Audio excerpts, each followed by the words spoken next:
Hola, hola, bienvenidos nuevamente al Terfútbol temporada 2, por decirlo de alguna manera. Bienvenidos a este rinconcito del fútbol exótico que le traemos junto a Fede Lamas, obviamente, a Camila. ¿Cómo ¿Cómo estás, estás? Fede? ¿Cómo estás? ¿Todo bien? ¿Tanto tiempo? Tanto tiempo, sí, los tuvimos un poquito abandonados acá, pero prometemos que a partir de ahora vamos a volver con cierta continuidad. No, volvemos con cierta continuidad. Hay algo que es clave, que en un par de meses nomás, en menos de un año, se juega el Mundial y claramente en un país exótico, de los Sí. que nos gusta hablar a nosotros, y vamos a estar ahí.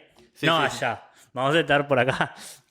Vamos a ver. Cuotas no tenemos, pero bueno, nunca digas nunca. Exacto. Nunca digas nunca. Lo importante es que estamos aquí con lo de la segunda temporada. Es una forma de decir que estamos cambiando algunas cosas, pero la esencia se mantiene. Lo primero que estamos cambiando es que volvimos a estar aquí juntos. Exacto, estuvimos mucho tiempo con algún feo sonido por parte de lo que era la computadora, mucho Zoom. Bueno, ahora no, nos pusimos otra vez Sí, de manera sí. presencial. Sí, no. Ahora estamos como deberíamos estar, ¿no? Exacto. Como debe hacerse un podcast. Vacunados. Sí, vacunados, obviamente. Vacúnense si no lo hicieron. Y antes de arrancar con el capítulo de hoy, la idea es un poco contarles lo que se viene en el Alter Fútbol. Primero que nada, bueno, el podcast que estamos haciendo tanto en Spotify como en YouTube, por eso estamos grabando, puede verse la producción que estamos metiendo de a poco. Acá, La luz ahí. Prometemos mejorar la producción con el correr de los capítulos. También tenemos obviamente el newsletter de Fede. sí, todos los viernes están saliendo historias, sale de ya el rincón, como el rinconcito de los jubilados, es el rinconcito de Ienzo, Claro. al que le mandamos un saludo Un gran grande. saludo a Ienzo. Y con Ienzo estamos haciendo en el canal de YouTube, en youtube.com/alterfutbol, los resúmenes semanales con lo mejor del fútbol exótico y siempre alguna historia especial.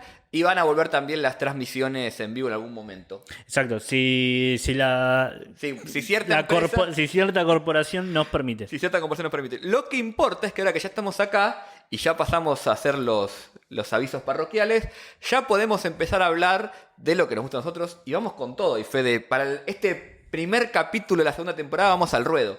Exacto, vamos a salir de cajón sobre un tema que la realidad llamó bastante la atención durante todo el año, que era, bueno, grandes países metiéndose en el fútbol, como suele pasar, muchos países de Oriente Medio, y había un país ahí que quería que sí, que no, que sí, que no, y finalmente se metió de lleno en la Premier League. ¿Y cómo se metió? Sí, bueno, obviamente ya lo sabemos por el título del capítulo. Hoy vamos a hablar del fútbol en Arabia Saudita, Sí.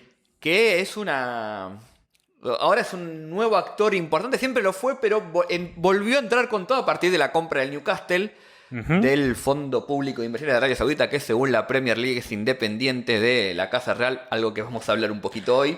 Sí, es igual, a ver, está claro que el Fondo Independiente de Desarrollo de Arabia Saudita es independiente de Arabia Saudita. Sí, Es- pero vamos a empezar, sí, es totalmente independiente.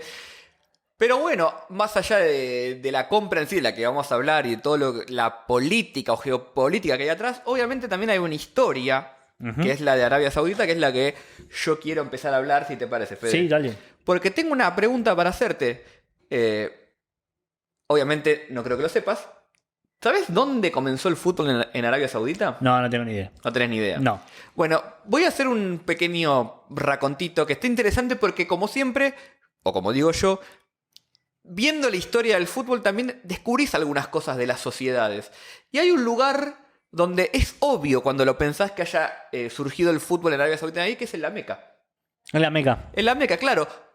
¿Cuál es la historia del fútbol en el 90% de los países? Venían los ingleses colonial con los trabajadores, sobre todo cerca de los ferrocarriles en muchos casos, o en toda la zona del Medio Oriente, en la zona de los pozos petroleros. Se ponían a jugar al fútbol, los locales miraban, después se ponían a jugar y así surgía el fútbol. Pero en Arabia Saudita es distinto.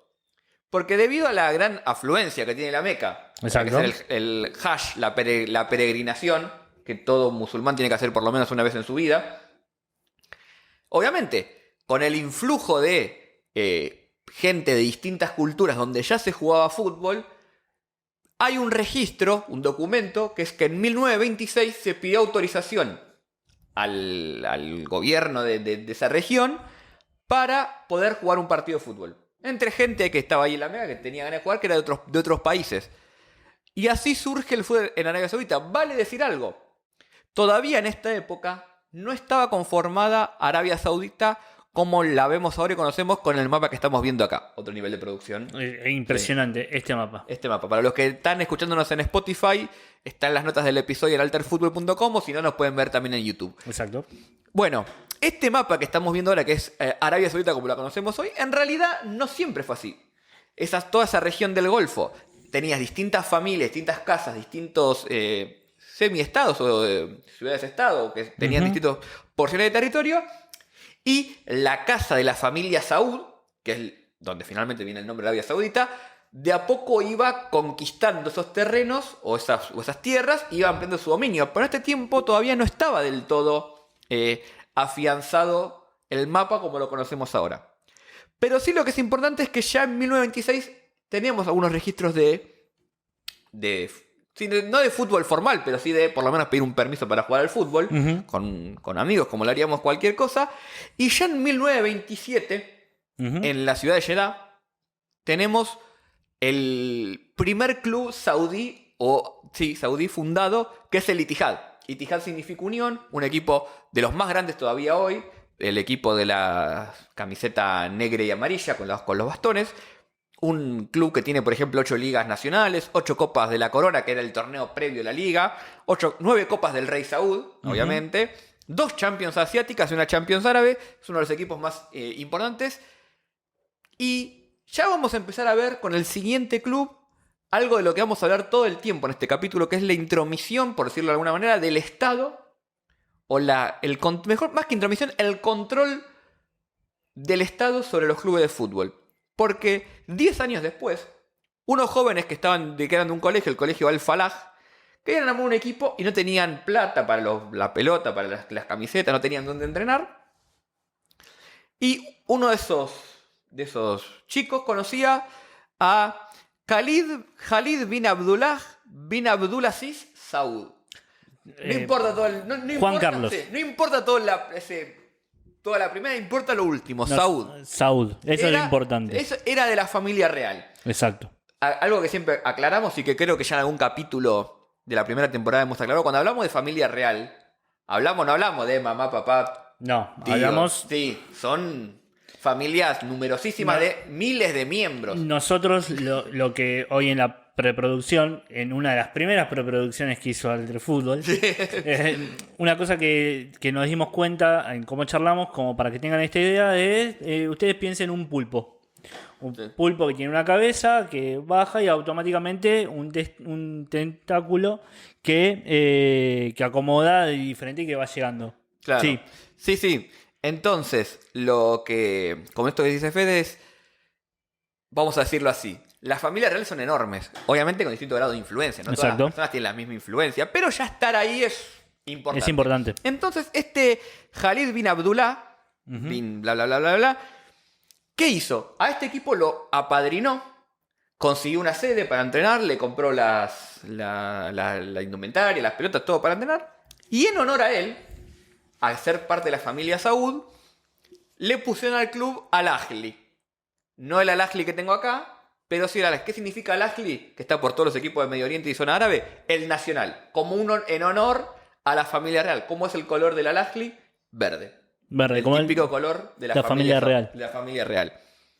Este es el clásico de Jeddah, es entre el Ittihad y el Al-Ahly.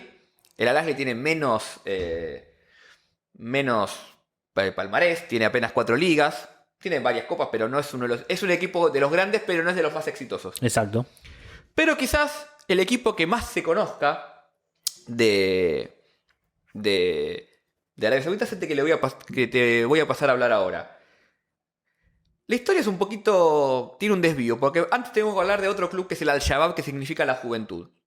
Este se funda en Riad, que es la actual capital de Arabia Saudita, ya en la década del 40. Y era el club más fuerte de esa época, dominó durante esa década todo el fútbol local, se jugaban estas copas regionales, estas copas nacionales, no había una liga como la conocemos hoy, y la ganó tipo al hilo como 5 o 6 ediciones, hasta que un jugador del Al-Shabaab, Abdul Rahman bin Saad bin Saed, perdón los nombres, pero lo vamos a decir bien, sí, vamos a ver a poco, que era como una de las figuras del Al-Shabaab, quiere fundar su club. y se separa y funda el Club Olímpico. Se llama así en árabe. Ujú. Pero ese equipo que con el pasar de los años iba a empezar a ser uno de los más grandes, porque claro, los jugadores del Al-Shabaab, que eran los mejores, empezaron a migrar a este club, al Club Olímpico, empezó a ganar, hizo alguna gira que le fue muy bien, cambió el nombre. ¿A cómo? Cambió el nombre a Al-Hilal. Este sí lo conoces. Sí, he conocido. Actual campeón de Asia, máximo ganador de Champions Asiáticas, ganó 4, la última hace un mes contra el Pohang Steelers, partido que seguimos por Twitter. A ver, vamos a hacer una pregunta. Sí. Argentinos del Al Hilal. Que han jugado, está Vieto ahora, no está jugando mucho, dirigió un amigo tuyo, Dirigió Ramón Ángel Díaz. Ramón Ángel Díaz, sí, Exacto. hay varios, sí. Peruanos, por ejemplo, está Carrillo jugando Sí. ahí, está Cuellar en Colombia. Porque, perdón, vamos a aclarar algo. Alterfútbol, después de hemos visto los números, no es solo argentino. No es el argentino. Somos sí. un producto nuestro americano. Sí, estamos. Sí, Estamos expandiéndonos. y estamos con ganas de cualquier tipo de invitación. Las Sí, aceptamos. estamos abiertos. Pero hay una historia interesante con el nombre Al-Hilal. ¿Qué significa Al-Hilal? Hilal es la luna en cuarto creciente que marca el inicio del Ramadán. Es un nombre muy propio de la cultura musulmana. No es el primer club que se llama así. Ya había un club en Sudán que también es el Al-Hilal, Ujú. que tiene ese nombre. Pero es interesante cómo eligieron el nombre. ¿Por qué? Porque le fueron a ofrecer al rey Saúd de ese momento, como una especie de ofrenda por el éxito que estaba teniendo el club, las giras, la posibilidad de cambiar el nombre. Entonces le dieron 3 opciones al rey Sí. y el rey eligió ese nombre. Entonces el nombre Al Hilal, que lo sigue hasta hoy, que es el club más popular, no solo de Arabia, es el club más popular de todo Medio Oriente, de todo el Golfo. Ujú. Tiene millones de hinchas, es un club con mucha historia, muchos títulos, el más ganador en Arabia Saudita, el más ganador en toda la región, el más ganador en Asia, porque Sí. tiene 4 Champions. Bueno, ahí con esto que estás diciendo, nosotros nos tenemos que poner en un contexto que siempre es importante. Sí. Ustedes no piensen que, en primer lugar, piensen a fútbol árabe, exclusivamente de Arabia Saudita, en este caso, fútbol saudí, Sí. sería como uno de los principales equipos que también llegó a mundiales. Sí, o sí, sea, pensemos esto, Claro. eso es importante pensarlo. Sí, de esto eso ahora vamos a hablar un poco, pero ¿por qué es importante esto del Al-Hilal? También por un par de cuestiones, que también ahora vamos a hablarlo con esto que yo llamo la saudización del fútbol. Sí. Del fútbol saudí, mejor dicho, ¿no? Exacto. ¿Cuál es el dueño del Al-Hilal? Difícil. A ver, el rey. Sí, pero no. Técnicamente es el Ministerio de Deportes. Ajá. Bueno, obviamente en Arabia Saudita nada cae bajo la La esfera de la Casa Real. Pero sí es importante esto. Tiene en teoría ¿cómo decirlo? Un directorio autónomo. Tiene presidente, tiene una comisión. Pero como en todos los clubes árabes siempre son directorios más bien, no sé si testimoniales es la palabra, pero sí más bien operativos. O sea, el presidente del club a veces es una figura menor comparada al dueño del club. Porque el presidente es como el CEO, es como Sí, el alguien director, que está- alguien que lo puede sacar y poner que no pasa nada. Exacto. El dueño del club es el Ministerio de Deportes. Y con esto vamos a hablar de lo que quizás más le interesa a la gente, más allá de la historia, que es esto de qué es la saudización del fútbol. Claro, cuando ya Arabia Saudita es el estado que conocemos, con todos los territorios ganados en toda esa región, obviamente un gobierno real, o sea, una Exacto. monarquía, empieza a querer controlar todos los aspectos de la vida diaria que se puedan controlar. Entre ellos el deporte, entre ellos el fútbol. El fútbol siempre es una cuestión muy problemática en distintas culturas porque, como digo yo, y como dicen muchos estudios, no deja de ser un deporte occidental que luego se expande, pero es en origen occidental. Entonces muchas veces se ve como una invasión a las costumbres, a la forma de vivir de estos clubes. Cuestión que, dada la popularidad que tenía y tiene el fútbol en Arabia Saudita, no puedes prohibirlo, entonces ¿qué es lo que te queda hacer? Tomarlo Y absorberlo. acomodarlo. Bueno, entonces, Exacto. ¿qué Y es esto? regularlo de alguna manera. Regularlo completamente. Entonces, ¿qué es esto?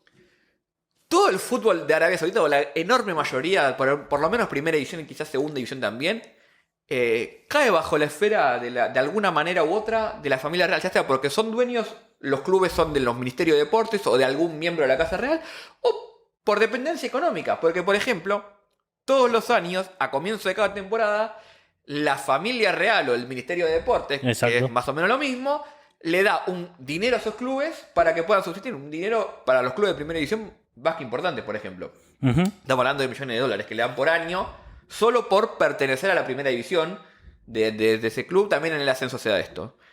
Entonces, por ejemplo, una cosa en la que allá a comienzos de los 70 se empezó a hacer es esto de regular los estadios. ¿Qué significa esto?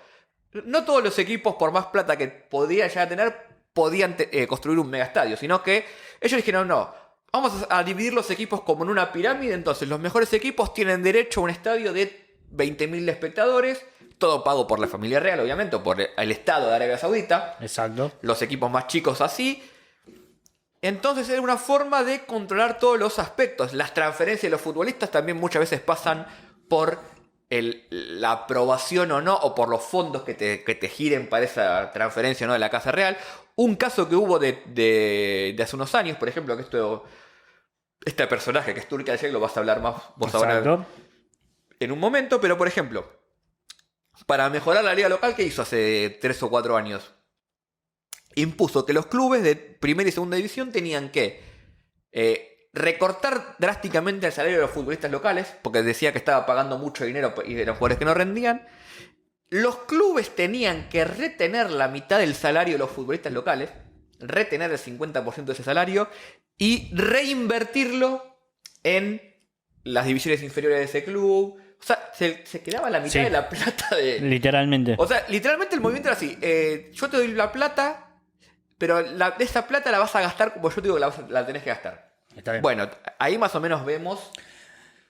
Hay una pregunta, Sí. ¿no? Que obviamente, hay una pregunta que obviamente cae de madura, que es ¿de qué forma esta idea de histórica que tiene la FIFA de la intromisión del Estado?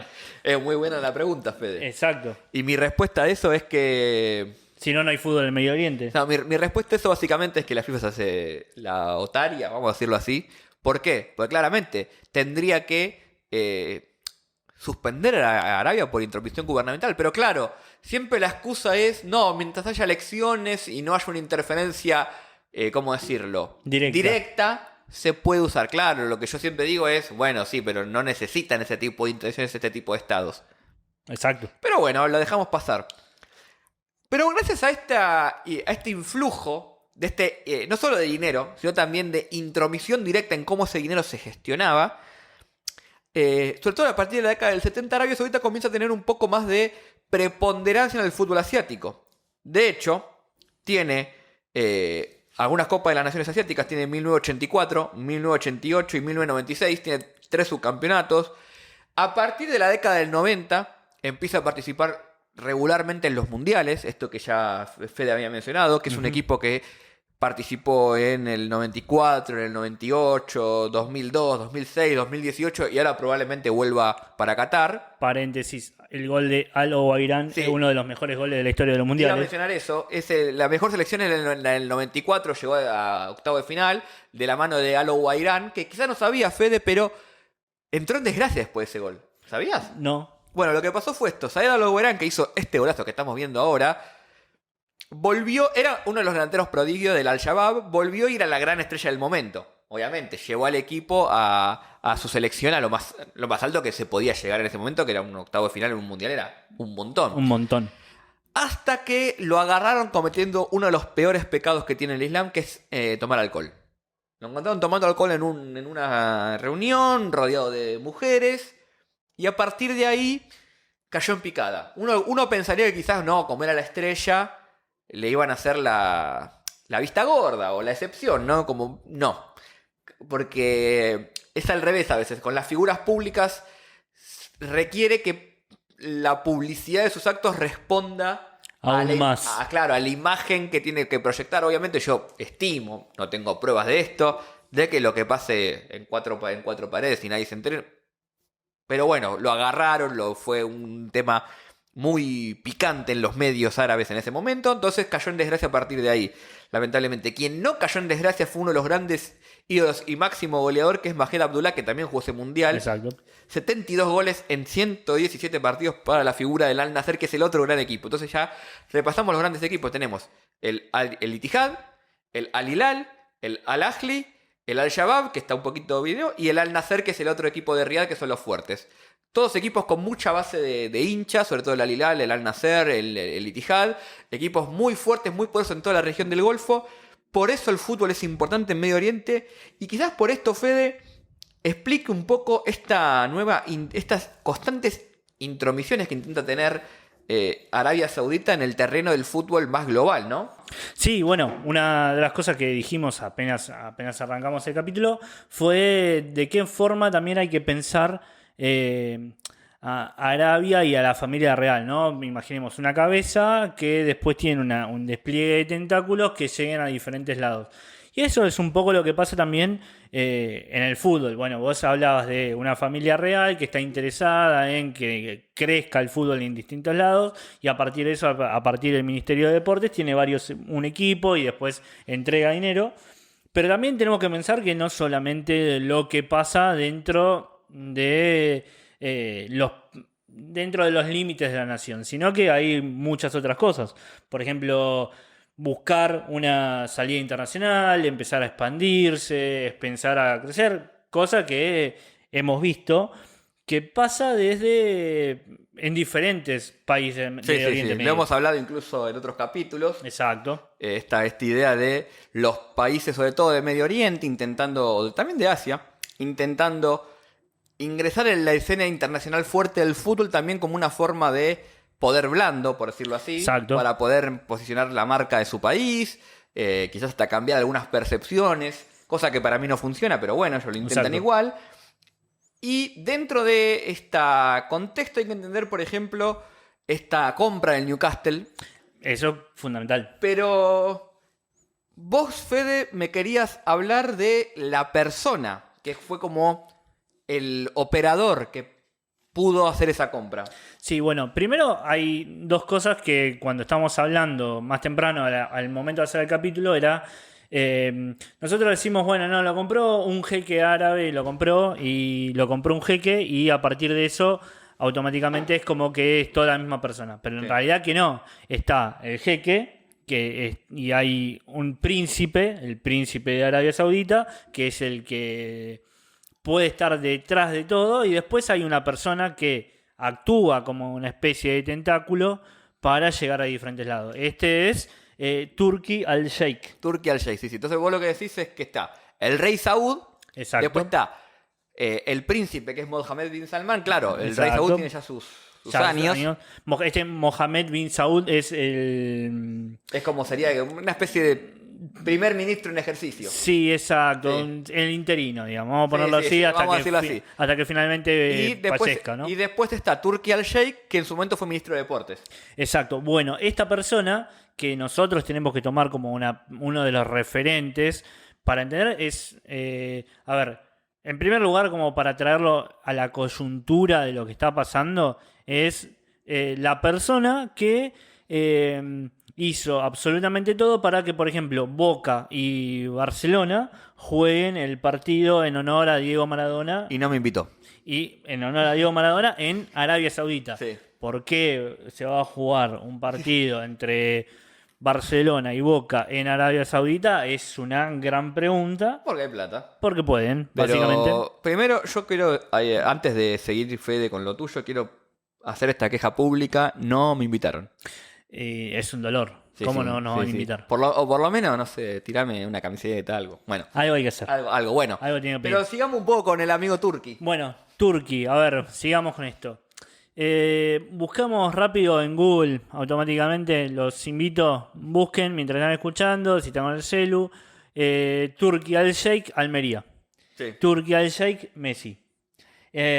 Un gran amigo de Messi, Sí. que obviamente compró o invirtió de alguna manera también en todo lo que es el Almería, primer equipo que llegó, ahora creo que está en la B Está en la segunda división. En la segunda división, exacto. Y tuvo una idea magnífica para empezar a generar un deporte. De hecho, también pasa en Fórmula 1, que también no sé si el capítulo sale antes o después de la carrera, imagino que va a ser después, así que también estuvo involucrado en el Gran Premio de Fórmula 1 que pasó hace 1 o 2 semanas, y en cada situación que tiene que estar involucrado Arabia Saudita en cuanto al deporte, Turquía aparece. Sí. Y hay algo muy llamativo que vos, que estás más cerca incluso de este tipo de fútbol, ¿me podés contar qué pasó en Egipto? Bueno, lo de Egipto es genial, claro. Esto que dice Fede es real. Cada vez que Arabia Saudita quiere incursionar en algún país, es como decía él. La orden baja de arriba, pero la ejecución del día a día la hace Turquía, no la hace Mohammed bin Salman, porque obviamente tiene otras cosas para hacer. Entonces, Arabia Saudita quería ingresar en Egipto. Obviamente hay buenas relaciones, sobre todo en el contexto geopolítico contra Qatar. Ahora después, antes de terminar el capítulo, voy a hacer algún comentario sobre esto, este vínculo entre Arabia Saudita y Qatar. Cuestión que lo primero que hace Turquía cuando ingresa a Egipto es venir con el vagón de plata a el club más grande de Egipto, de África, de Medio Oriente, de cualquier zona menos América, porque es Boca, al querido Al Ahly de Egipto.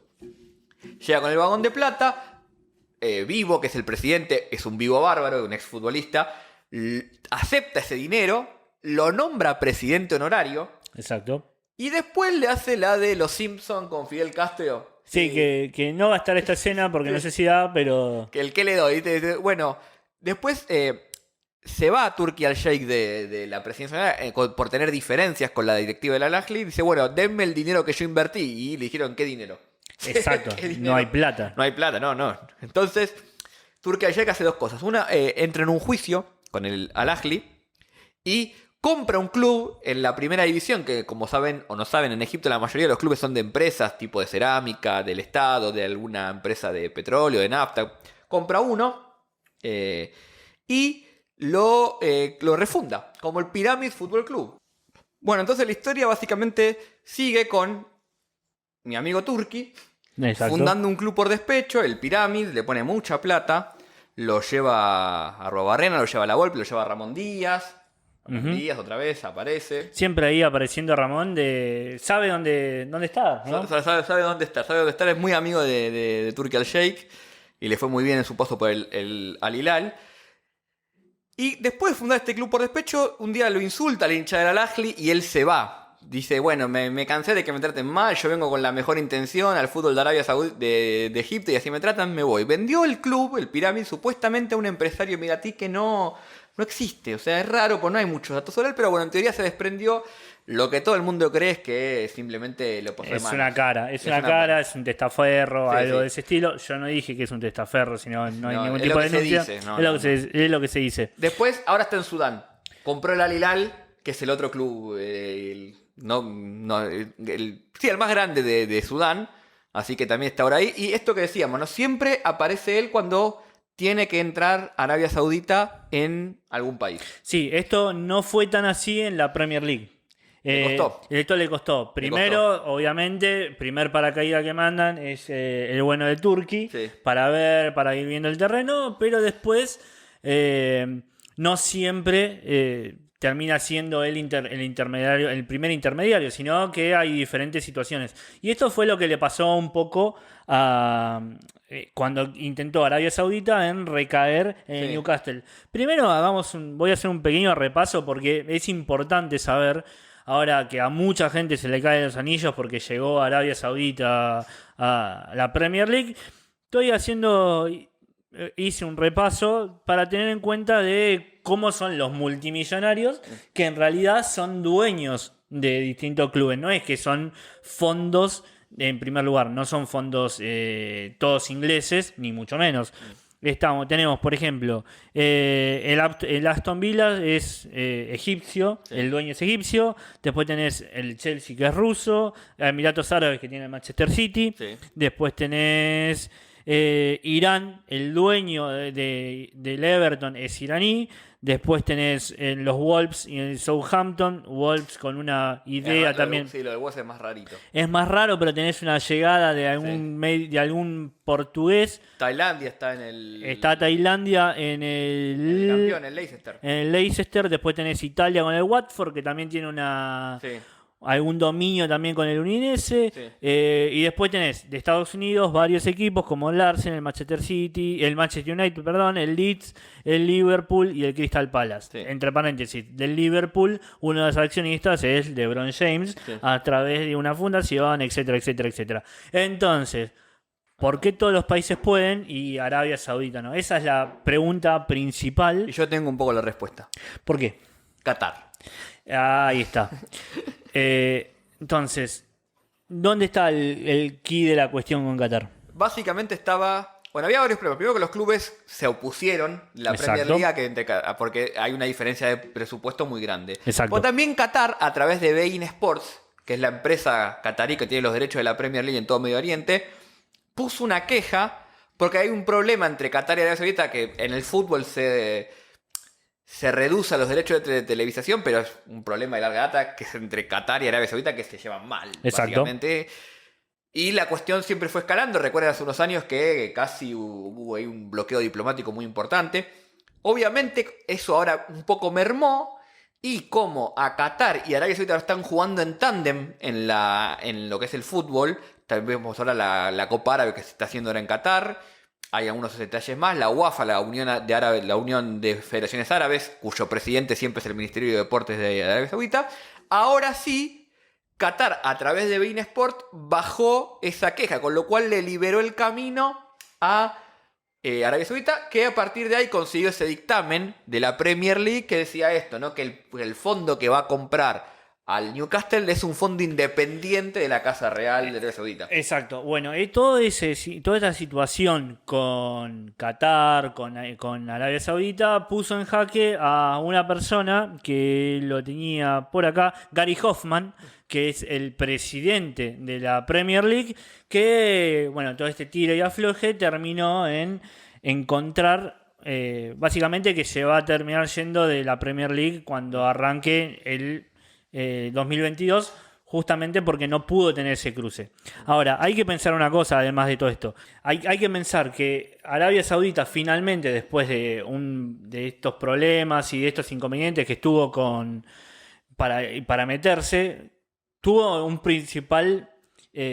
principal víctima que terminó siendo Gary Hoffman. Gary Hoffman ahora se va a ir después, posiblemente en los primeros meses de 2022 se termine yendo, porque no tiene el acompañamiento, porque esto salió mal, principalmente con el apoyo de otros clubes que lo terminaron perdiendo y no soportaron que Arabia Saudita llegue de una manera tan grande a la Premier League. A todo esto tenemos que pensar algo que es importante. Newcastle está casi último en la Premier League. O sea, le tiene una mala situación y la primera inyección de dinero se va a ver en este mercado de pases posterior al Boxing Day, donde más o menos piensan que va a haber unos 200 o 300 millones de euros o dólares.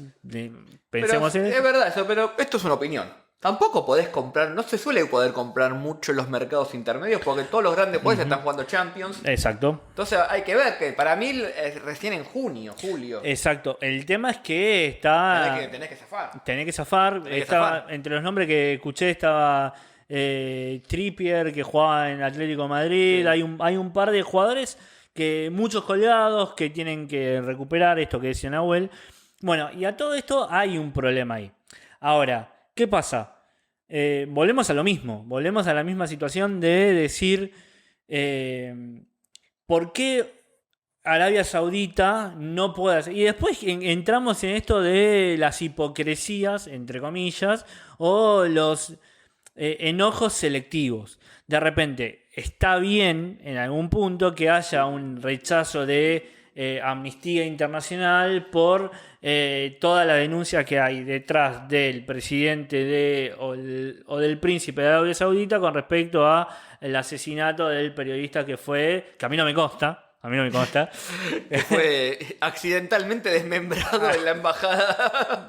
A mí no me consta. Pero más allá de eso, es verdad, probablemente sea así. Ahora, la pregunta es, ¿y de otros países que también que después tienen que tienen atrás un poderío económico y se meten y bla, bla, bla, bla, no hay tanto escándalo al respecto? Pero bueno, eso es lo que pasa siempre, ¿no? Eso es algo que es... Yo creo que ahí sí hay un poco de, lo voy a decir, islamofobia.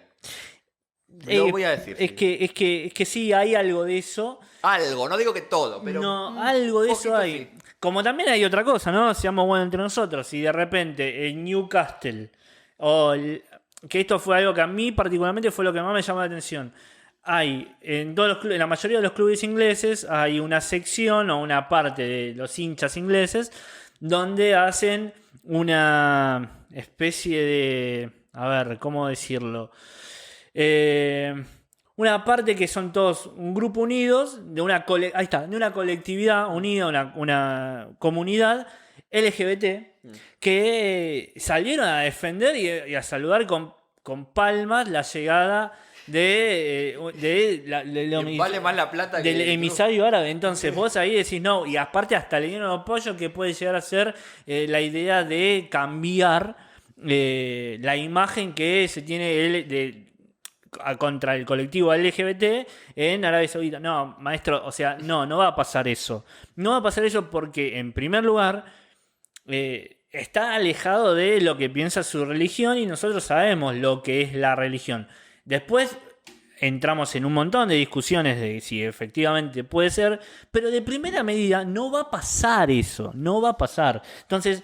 ahí es como los enojos selectivos lo que a mí me llama la atención. Y bueno, pero yo creo que eso es no sé si el termismo, es la pasión que uno tiene por su club, que ante una situación, como vos decías, de estar peleando el descenso, viene la billetera más grande que puede tener el fútbol hoy por hoy, o una de las más grandes a tu club, y Exacto. vos no pedís pasaporte y prontuario. Venga la plata, traigan los jugadores, yo después, bueno, vemos qué onda. Bueno, exactamente, que de hecho había algo como... un cierto progresismo mostraba como os querían mostrar que no, ay, nos comen el alma porque llegan este dinero. La realidad es que hasta yo, que a mí particularmente me hubiera gustado en algún punto que diga, no, bueno, el fútbol se vive de otra manera, no con semejante cantidad de dinero. Y la verdad que fue una fiesta, ¿eh? O sea, cayeron, firmaron y la puerta del estadio fue una fiesta. Sí. Pasa que, a ver, es lo que decimos siempre. Una vez que más o menos empezás a estudiar la estructura financiera del fútbol de élite, esto es algo que Fede laburó mucho, no tenés mucho lugar para estas historias de, ¿cómo decirlo?, de pasión amateur. No, obviamente. No existe. Hoy el fútbol de primer nivel se financia con aportes externos, no se financia con lo que genera en sí mismo. Con lo cual, si tu club quiere competir a ese nivel, tiene que tener atrás una billetera que lo aguante. Si no, te pasa lo que le pasó al Barcelona. Exacto. Haces un par de mercados de pases negativos y con los contratos que se pagan hoy por hoy, el club se te va al demonio. Exacto. Entonces, no hay forma de que no haya una billetera grande atrás de los clubes, sobre todo de la Premier League, que debe ser la liga más importante del mundo. No, tal cual. Y aparte, esta idea de qué forma y de qué te termina financiando. O sea, está bien, es el mejor fútbol del mundo. A mí particularmente puede ser el más atractivo. Puede ser el más atractivo, el que mejor se juega. Estamos todos de acuerdo. Ahora, ¿vos querés tener eso? Bueno, listo. ¿Cuáles son las consecuencias? Las consecuencias son que las decisiones no son de los clubes. Claro. Las decisiones no son de los socios. Y sobre todo, la decisión termina siendo de un factor externo que te termina comprando. Por eso es interesante siempre la comparación con la Bundesliga, donde eso está un poquito más, vamos a decirlo así, un poquito más resguardado. Está en tal caso del Red Bull Leipzig o el Rasenball, pelota verde al césped Leipzig. Exacto. Que tuvo que hacer todo su camino, pero desde muy abajo. Es un modelo que tiene estas cuestiones que son quizás un poco más positivas, pero por otro lado también te genera esto donde un club con una diferencia económica enorme, como es el Bayern Múnich, aspira a toda la liga, una vez por mercado de pase, y le baja el nivel al colectivo de la liga en Exacto. beneficio propio. Son cuestiones que, a ver, todos los modelos de financiación de las ligas tienen esto, tienen pro y contra, básicamente. Exacto, exacto. Bueno, por eso un poco nos metimos con este tema de profundidad, porque bienvenido, no todavía en este mercado de pases, ni todavía este año, pero posiblemente ya para mitad de año en adelante, pensando en que el Mundial va a ser en Qatar, es posible que a fines de 2022 o a mediados de 2022 con un Newcastle en primera división y no tengamos un nombre de figuras hiperrutilantes llegando al Newcastle. Sí. Y esperemos que no haga lo que hizo Turki con la liga antes del Mundial de Rusia, donde mandó la Liga Española, donde mandó 7, 8 jugadores a préstamo pagando él o la Federación Árabe a la liga una cantidad de dinero. No jugó salvo Fajad Al-Muwalad en el Levante y Salem Aldosari, que es la gran figura en el Villarreal, que jugaron creo que entre los dos 20 minutos. Uh-huh. Después ninguno jugó nada. Vamos a ver qué hacen ahora. Pero bueno, me parece que hemos tenido una gran vuelta al ruedo con este primer capítulo. Hemos repasado la historia de Arabia Saudita, del fútbol de Arabia Saudita, sus equipos más importantes, un poco la historia de esto, cómo está organizado estatalmente el fútbol dentro de Arabia Saudita y también cómo son esos tentáculos, como bien lo llamaba Fede, por fuera. Sí, y un poco la coyuntura de lo que significa tener un club que ya lo hemos repetido en varias ocasiones, pero es un nuevo actor a nivel mundial. Existe Emiratos Árabes, existe Qatar, de repente existe Bahrein en el ascenso francés. Y bueno, ahora también llegó Arabia Saudita y de qué forma, y hay que ver qué pasa con el futuro. Todos con el en la pared. Llegó Arabia Saudita. Llegó Arabia Saudita. Bueno, hasta aquí llegamos con el primer capítulo. Como siempre, alterfutbol.com está todo ahí. Canal de YouTube, Twitter, Instagram, /alterfutbol, bla, bla, bla, bla, bla, bla. Síganos, escúchenos. Le agradecemos muchísimo. Esto sí lo queremos decir para cerrar el capítulo. El apoyo que tuvo Alterfutbol a pesar de su inconstancia durante el 2021. Muy buenos números, mucha gente que, para los que fuimos el podcast más escuchado. Exacto. Para mí es un orgullo, para Fede también. Para mí también, particularmente, me llama la atención que haya esto, quizás por un poco el perfil que nos acompañen. La verdad que lo quiero agradecer un montón.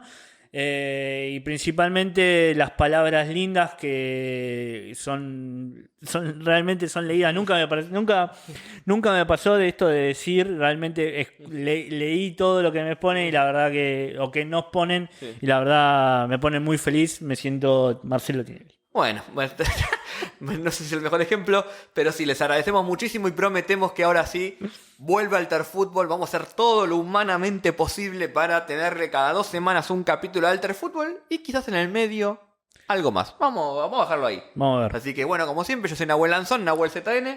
FG Lamas en Twitter, mi nombre es Federico Lamas. Y nos vemos en el próximo capítulo.